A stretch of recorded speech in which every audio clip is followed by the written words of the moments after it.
Hey everyone, happy crocheters here. It's Kim again.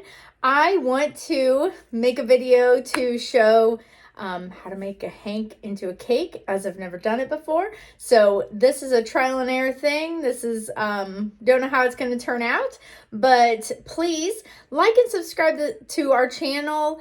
Like this video, leave us a comment. We appreciate all the support. We appreciate the feedback, all of that, and we are so thankful for all of our subscribers, and we can't wait to try and unhank some yarn. So I also have 2 more that I'm going to do. So we'll see how this goes, and we look forward to any comments, critiques, anything of the sort. So let's get started.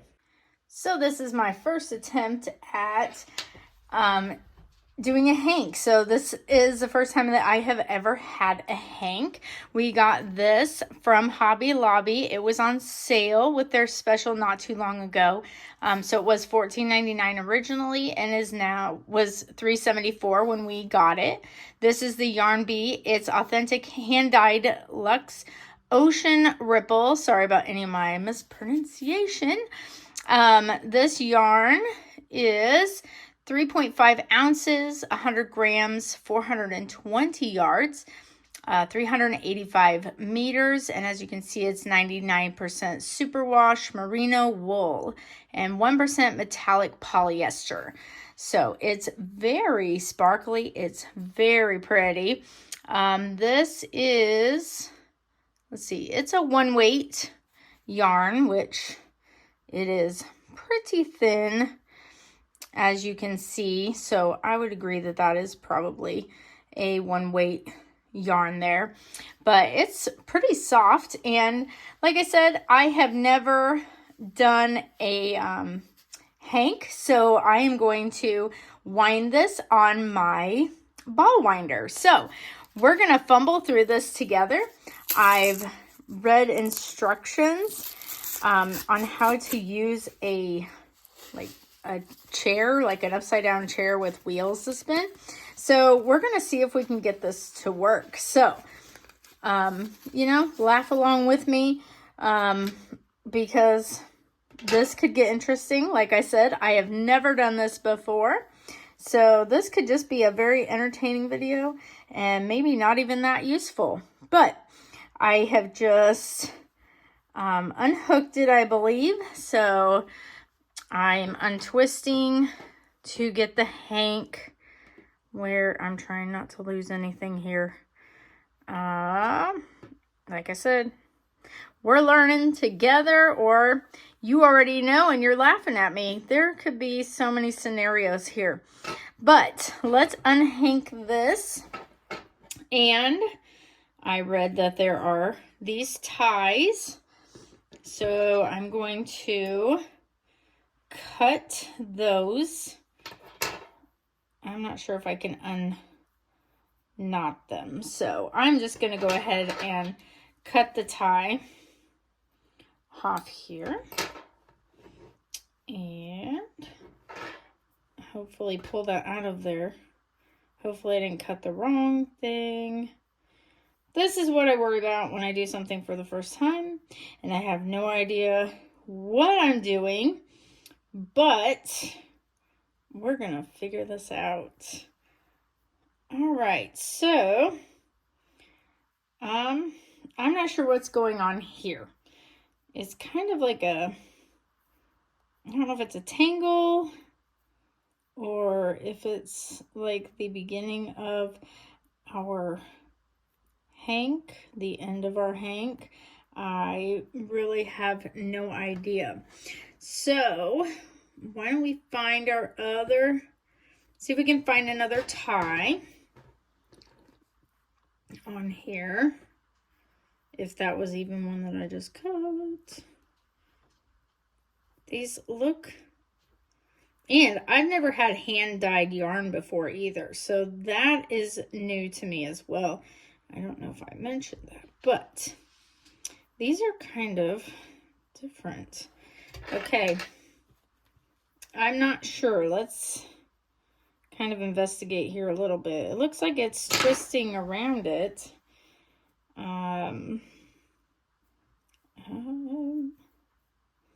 Sometimes I just wish I had someone here to walk me through it, but all right, we got a tie off. So that is a win in my book here.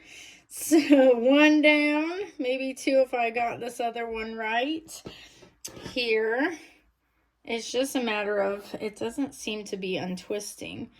And there seems to be some frilly stuff coming off the yarn, like it's flaking off for some reason. I don't know if that's a hand-dyed yarn or a wool thing.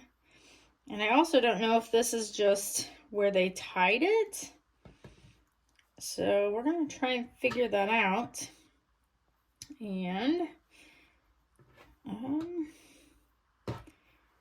trying not to like untangle this where I can't wind it on my ball winder. But I feel like we have another tie here. So I'm going to go ahead and cut this one. Okay, got another tie out. Okay, I think we're making some progress. It may not be quick and it may not be the smoothest process, but this is the one that I am most concerned about. I don't know if it's part of the, it seems like it's the inside of the yarn, but it's knotted here, and I'm kind of scared to cut it. I kind of want to find my outside strand. The instructions that I read on the video said that there should be two points here where the yarn starts, and you can kind of see if it's pulling from the inside or the outside.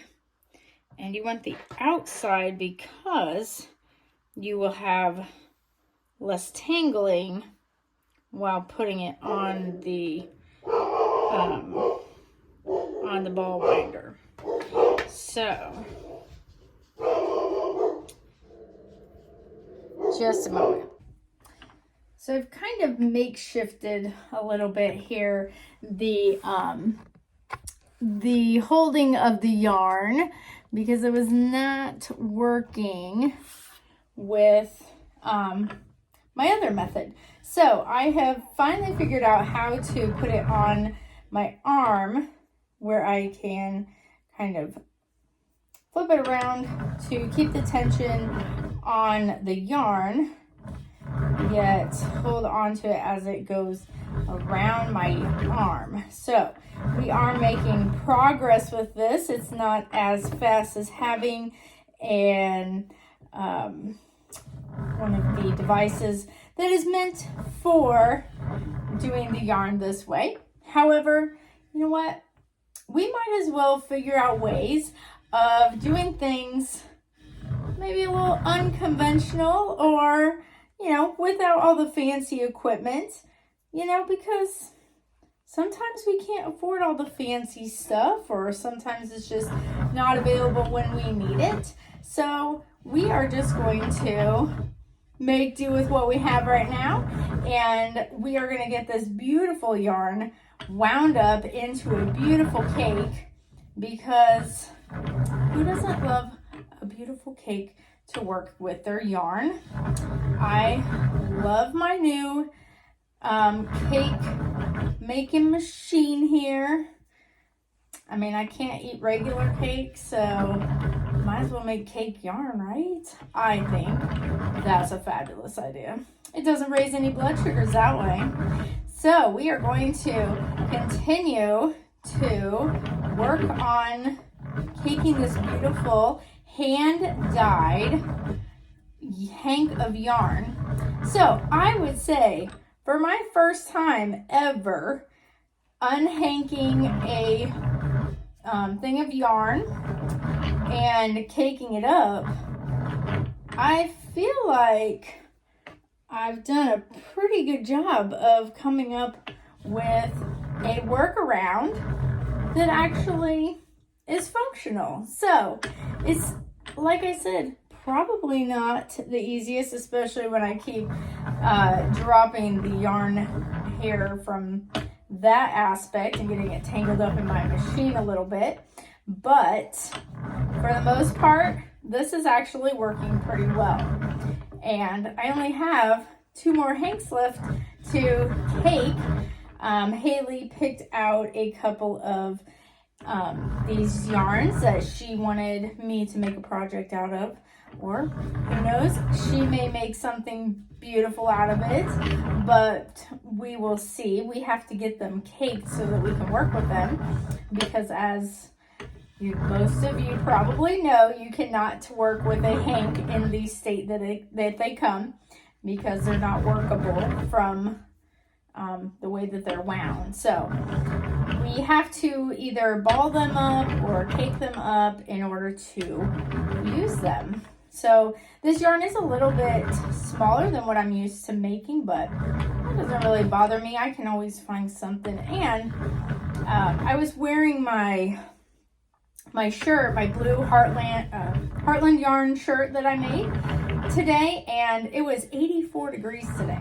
So when I got home, I can tell you I was starting to sweat in that thing because it was warm. So I'm thinking with this 2-weight yarn, this will be perfect for a summer top, a tank top, something for summer, because it's going to be getting pretty warm, and those thicker yarns are going to be a little warm for these temperatures we're finally seeing, because winter has finally decided to leave us. So excited about that. Hopefully it doesn't peek its head back in before we start really seeing summer temperatures, but we'll see.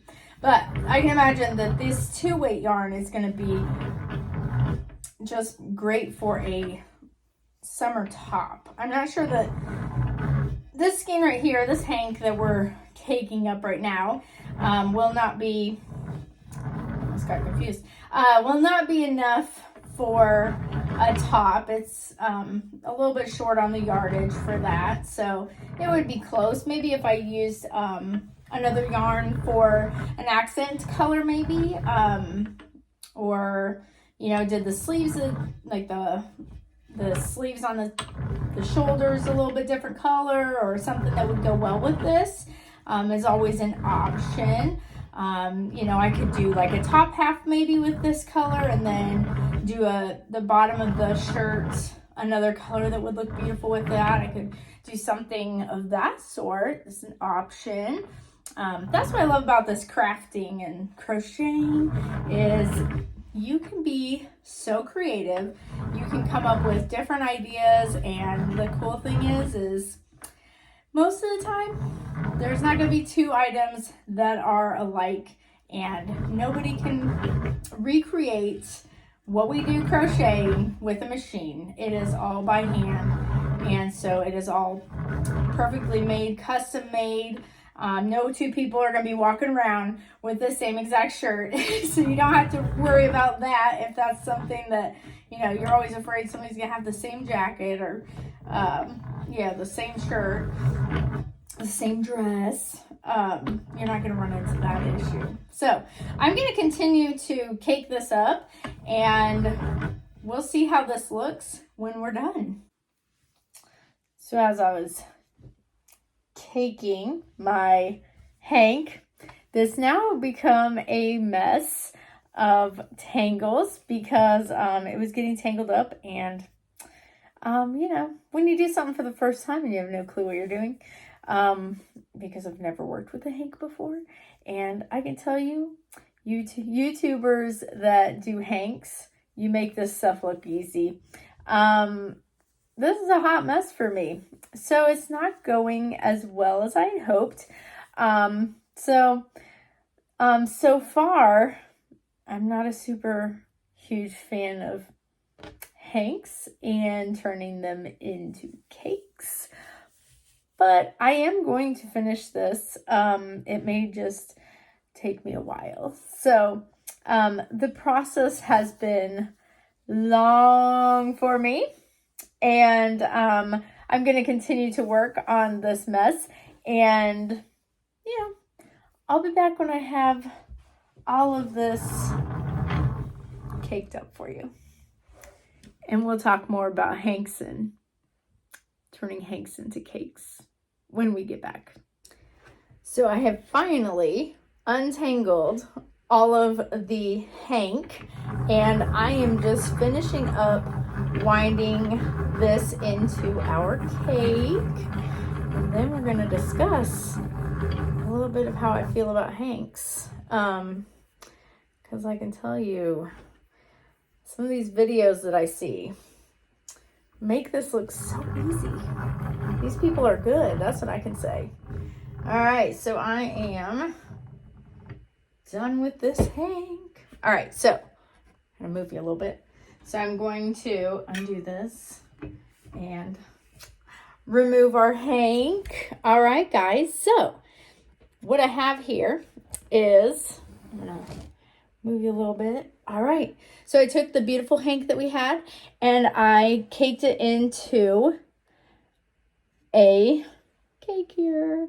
And the yarn is absolutely beautiful. I do love the sparkle in it. I love the colors, the variations of it. What I don't love, I do not love caking hanks. This was the first one. I can tell you that it was very difficult for my first time. I'm thinking that the thing that I'm missing is a Swift. I think that if I had one of those to lay the yarn on, what happened was, as you could see, is that it wasn't like coming off, and so I had to lay it down. And when I did that, it's when it gets all clumped together and it's no longer in a pretty big circle, it gets tangled very easily. It was almost like taking a yarn that had a bunch of knots in it and you're untangling it. Yes, this took me quite a while to untangle, and after it became not a perfect circle. So I do have two other hanks that we bought because Haley wanted something made of these hand-dyed hanks, and what I think I'm going to do differently. And I would love your comments because I'm here to be honest. I'm here to share my experience. It's not everybody's experience. Some people love making, like, they're experts at this. They're experts at taking hanks and turning them into these beautiful cakes, or, into some sort of workable, functional project here. So, some of you are experts at this. Some of you have some great tips. Some of you can watch this video and be like, this is what she's doing wrong. And I would love to hear it. So I love kind feedback, constructive criticism. I'm perfectly fine with that. I welcome it. Please be kind because remember, this was my first time. But so this is the full hank that I showed. And so it's the whole 420 yards, 3.5 ounces, and 100 grams, the 385 meters. It is the whole cake and caboodle here. And like I said, it's absolutely beautiful. But those are my opinions on turning hanks into cakes. And like I said, I would love some feedback. Give me some tips on what I could do better to make this less of a frustrating process, because I can tell you it was a bit frustrating simply because I didn't know really what I was doing. So I would love the feedback. I would love the tips. I'm thinking that this is my thought, and again, let me know. But I think maybe I need Haley to be my Swift, and she can hold it while I'm caking, or vice versa. I can hold it while she cakes it. I just think that it might be a two-person job and not just a me job, because when I don't have the fancy tools and the things that do make this so much easier. So if you have tips on how to do this without a Swift, because I do not have one, I would love the comments. So thank you for watching our video. Please go ahead and like and subscribe to our channel, and we look forward to putting more content out here. We look forward to seeing your comments, your helpful tips. And we hope you have a great one, and we will see you back here. And you never know, we may have a new giveaway soon. Have a great day, guys. Bye.